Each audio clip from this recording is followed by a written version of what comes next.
మీ అందరికీ నా హృదయపూర్వక వందనాలు. చెమ్మగలిగిన దేవుని పిల్లారా, మీ హృదయాలు వెలిగించే మాటతో దేవుడు ఎక్కువని ఈ మాటలు తీసుకొని మీ అద్దకు వచ్చినాడు కనుక మీరు నేను కలిసి ప్రభు మాటలు ధ్యానం చేసుకుందాం. ప్రభు మాటలు ధ్యానం చేసుకోబోయే ముందు రాత్రి కాలం నుంచి మిమ్మల్ని, మీ కుటుంబాన్ని, మమ్మల్ని, సంఘాన్ని, భూమి మీద ఉన్న ప్రతి బిడ్డని జ్ఞాపకం చేసుకుని ఊపిరిని, జీవాన్ని, ఆరోగ్యం ఇచ్చి ఆయన మాటలు వినగలిగే మహాభాగ్యం దేవుడు మనకు అనుగ్రహించినందుకు మన ప్రభు, మన రక్షకుడైన యేసుక్రీస్తు వారి నామములో పరలోకమందున్న మన తండ్రి అయిన దేవుడికి కృతజ్ఞత, స్తుతి, ఆరాధన మరి మహిమ కలిగిన దేవుడికి సమర్పించుకుంటూ ఈరోజు మన ఆత్మలకు ఆహారంగా ఏ మాటల చేత మన హృదయాలు దేవుడు వెలిగించాలనుకుంటున్నాడు ఆ మాటల చేత వెలిగించుకొని ఆ వెలుగులో మనం నడిచి సంతోషంగా మనం ఉండి దేవుణ్ణి సంతోషపెట్టేవారు ఉండినట్లు ధ్యానం చేద్దాం. దేవుని పిల్లలు చూడగలిగితే అపొస్తలుల కార్యం 11వ అధ్యాయం 23వ వచనంలో దేవుడు మనకు ఒక మంచి మాట చేత మన హృదయం వెలిగించాలనుకున్నాడు. చూద్దాం, ధ్యానం చేద్దాం.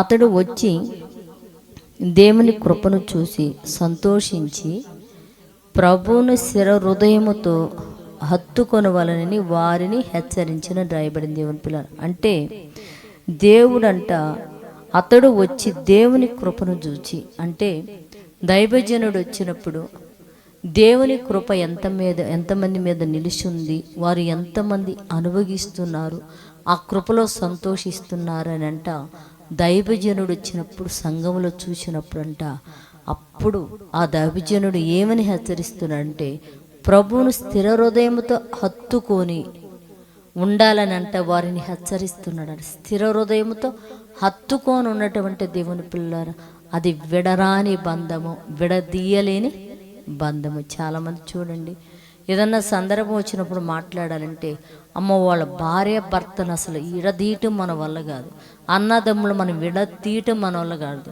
అలాగే అక్క చెల్లెని వాళ్ళని ఎడగొట్టడం మన వల్ల కాదని అంటారు. అంటే స్థిర హృదయంతో ప్రభువు నేను హత్తుకుంటే ఎవరు ఆ బంధం నుంచి దూరపరచలేడని చెప్పేసి దేవుని పిల్లరా వాళ్ళని హెచ్చరించాలని కోరుకుంటున్నాడు అనమాట.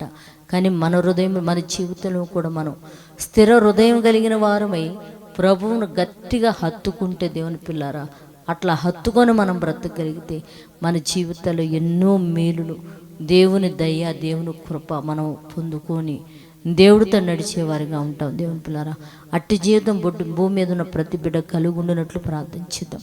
పరిశుద్ధుడా, చెమ్మగలిగిన మా పరలోక తండ్రి నాయన, నీ కృప కలిగిన నామానికి వందనాలు నైనా.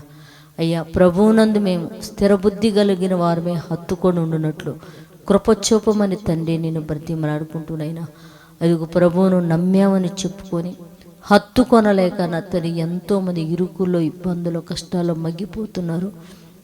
అట్టి బిడ్డల యందు నీ దయా కనికరించమని అడుగుతున్నా తండ్రి నాయన. అయ్యా ఉద్యోగాల నిమిత్తం, చదువుల నిమిత్తం నైనా చిన్న చిన్న వ్యాపారాలు చేసుకుంటూ ఎంతమంది అయితే బిడ్డలు ప్రయాసపడి పనుల నిమిత్తం వెళ్తున్నారో వాళ్ళ రాకపోకలు కృప చూపి మంచి ఆరోగ్యం దయచేయమని అడుగుతున్నాయినా.